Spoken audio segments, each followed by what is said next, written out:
G'day, this is number 6 in the Warbles in the Wilderness series. It's called Requiem for a Redhead, and it's going to be a short poem and a long explanation, including what's called in the trade a crash analysis. Requiem for a Redhead. Canada John, the story to tell, he flew very hard but not very well. He soared through the air and his mind was at ease, but he liked it the best, twice the height of the trees. And he never did care just how much was his speed, for that was boring to know, was what he believed. He liked to land in a paddock and wash his feet in the river, or overfly a friend's house, slowly, making them shiver, until John in his plane, which was painted bright red, was turning finals to land when his motor stopped dead. Well, he stalled and he spun in a vertical dive, and Johnny's last deed while he were alive, 'twas so typical of himself that we should try not to weep. The old kamikaze greenie put his wing through a sheep. And he did, too. He did it on the 10th of September 1995, which was the 13th anniversary of my own father's death. So I wound up that particular day identifying my best mate in a body bag for the police, because not many people knew that his real name was John William Robson. And Johnny liked pyramids. He had a pyramid on the alternative lifestyle community in the Man River Valley. So 1 year to the minute after he crashed, I put what was left of his aeroplane in a hole in the ground and I built a pyramid out of rocks around it. That's the registration sticker that the Australian Ultralight Federation gave him to put on his fuselage. This is one of the 5 pieces of his fuselage. He'd made that engine support strut there. And the pyramid is outlined by 4 stainless steel bracing wires held up by a piece of wing spar. The Canada John Memorial Pyramid.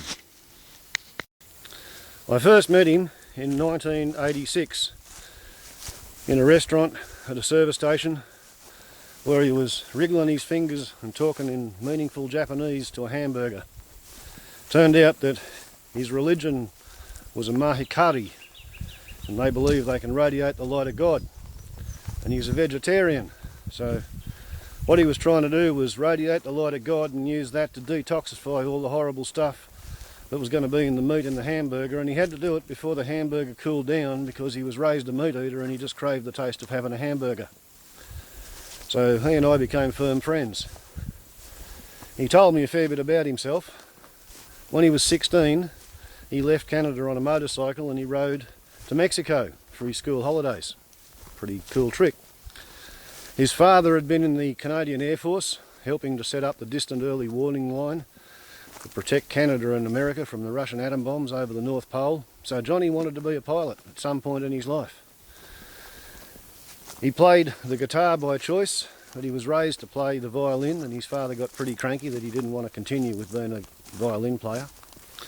When he was 19, he left Canada forever, and he went first to Germany, and then to France, to England, back to Germany, thence to Morocco, where he hitched across the Sahara Desert on a camel caravan.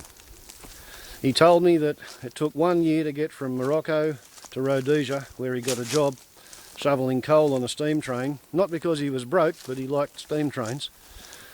And he reckoned that he spent 12 months, 34 countries on the continent of Africa, and he spent $87 because he still had $12 in traveller's checks in the one book of traveller's checks that he came out of Africa intact. What he'd done was he reported 3 other books of traveller's checks as being stolen and had them reissued in different currencies. So when he came to the border guards, he'd show them full books of traveller's checks, and he was the only one who knew they were cancelled. He walked from sea level to the top of Mount Kilimanjaro in 3 days, and he didn't take sunglasses and he didn't take oxygen. So after he signed the visitor's book at 19,500 feet and he was starting to go snowblind and he was beginning to faint from the hypoxia, he moonwalked down the top 3,000 foot scree slope, snow ploughing to a stop at the end of his traverses because he was trying to get back to where the oxygen was before he fainted. Serious adventurer. After Africa, he walked across the Indian subcontinent. He went 17,000 feet up the side of Himalaya, the Everest in Himalayas. Now here's a big one. In 1972, Canada John hitchhiked through Laos and Cambodia and Vietnam to look at their wars. That was the year that Errol Flynn's son Sean did not survive that combination of countries. As well as his Japanese religion, he was a comparative theologist. He'd been to New Guinea and the Solomon Islands to speak to witch doctors and shamans and find out how to get a genie in his thrall in the spirit universe. I don't know whether he did that, but he was studying it. Trouble is, when I shared his last night on his property, he told me that he was having so much fun in his aeroplane that he said, "I really don't care if I kill myself in it, Chriso. I mean, I've done my first solo. I've bought an airplane. I've made my first flight in my own airplane. I've changed the engine. I've changed the propeller. I've outlanded. What is there to do? More of the same?" And that's really not a good way for a pilot to be thinking. His place at what used to be called Bruises Creek, but he renamed it Arunacella, was a fairly humble little place. When he'd been hitchhiking down the Pacific Highway, he was drawn up the Man River Valley and he found Bruises Creek. He put a deposit on it. He hitched the Nullarbor plane. He did his training as a psychiatric nurse, so he was actually one of the men in the white coats. He wasn't one of the fruitcakes. And then he hitched the Nullarbor plane again. And when he moved on to his 100 acres, the local rednecks were a bit worried, you know. He was the second hippie to move into the valley, and another bunch of them were planning on setting up a commune. So the rednecks, they burnt the 120-year-old Newton Boyd pub, red cedar, and when it burnt, the iron got hot and fell to the ground. And as Canada John said to me, "I don't know why they wanted to do that. I was never going to move into their pub. But you know, Chriso, if they hadn't have burned it down, I could never have gone and got the roofing iron and brought it here and put it up over round poles. I've been living in it for 15 years. Ain't that funny?" He was the sort of bloke who liked to have a bath outdoors at night, looking at the stars. He had his very own little private paradise of a valley to live in.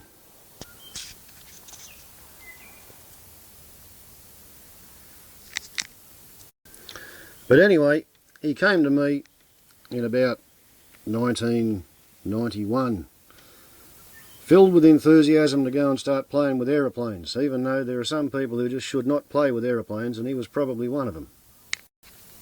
He actually owned a cave on his block of land where 3 people could go inside and have a quiet little corroboree. And these Xantherias, black boys, they grow half an inch a year. 18 feet tall, 630 years old, those two that he owned.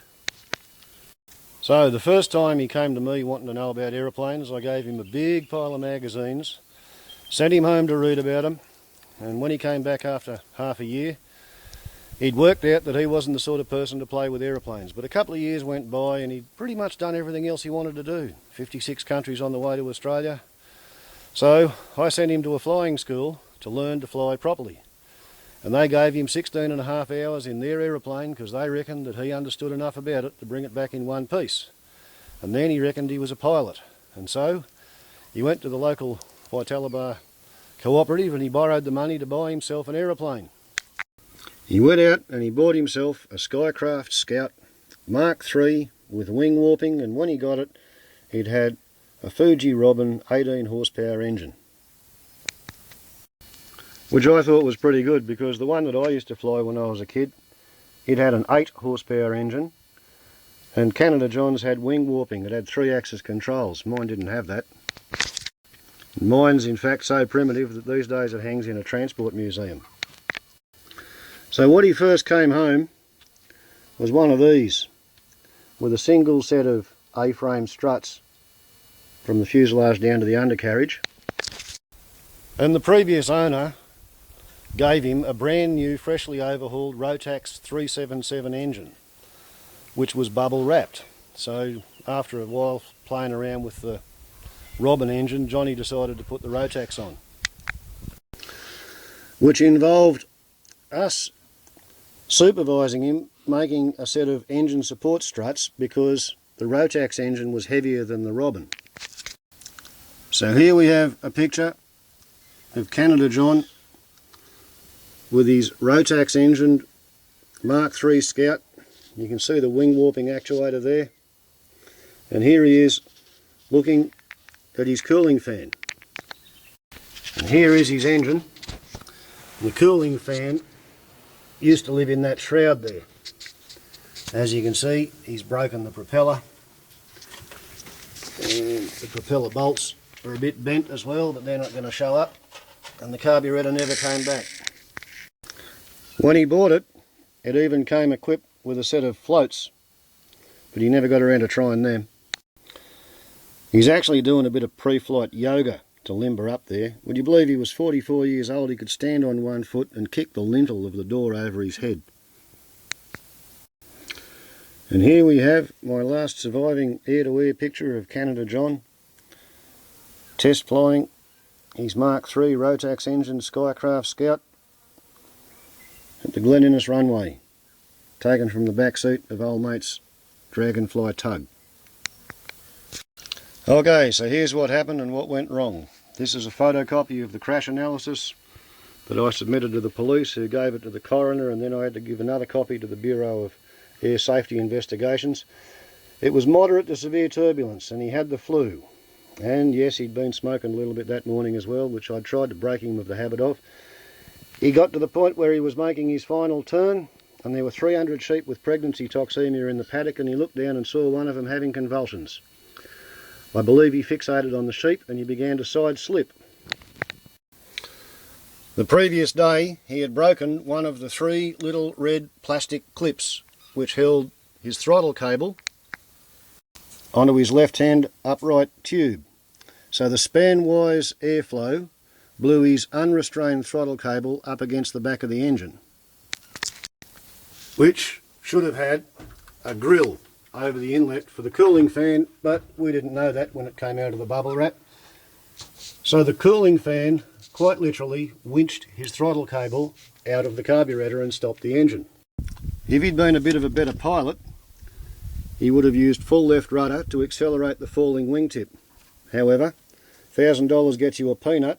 He put the joystick hard on his left thigh, he increased the curvature of the wing that was already stalled, and he started spinning to the right. He spun to the right so hard that his left-hand wingtip hit first and broke off. The left-hand wing concertinaed. It broke the strap of his wristwatch, and the fuselage spun around and hit on the propeller. Broke the fuselage into 5 pieces. It broke the Sweet Apple propeller across the hub, which is very difficult to do. I've never ever seen it done before, and I've broke a few propellers myself. There were people who said that he crashed because the guitar strings he used as safety wire on his propeller bolts had let go, but that's not true. The guitar strings worked just fine as safety wiring on his propeller bolts. The guitar strings was the only thing holding the propeller bolts in place, because instead of Loctite, he'd gone and used silicon graphite thread lube to make sure the bolts were going to be easier to get off next time than they were when he changed the propeller the day before he crashed. There had not been a fatal aeroplane accident at Glen Innes since 1943, when an Avro Anson crashed on Lambeth Street and the entire crew was killed. So maybe you can forgive the paper for printing this picture of John's Prang while he was still in it. And there's his Ugg boots at the bottom of the frame.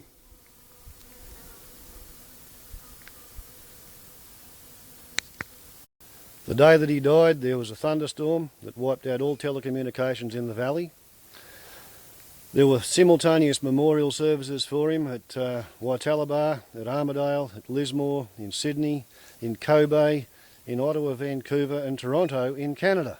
I've never known anybody else who got quite such a good send-off. Just after he got his aeroplane, he put a canoe in the river at Ebor, just east of Armidale, and he set off on what he thought was going to be a 10-day trip. He took 2 weeks' food, and it took him 5 weeks because he was making landing strips for his ultralight. He wanted to fly from Armidale to Coffs Harbour.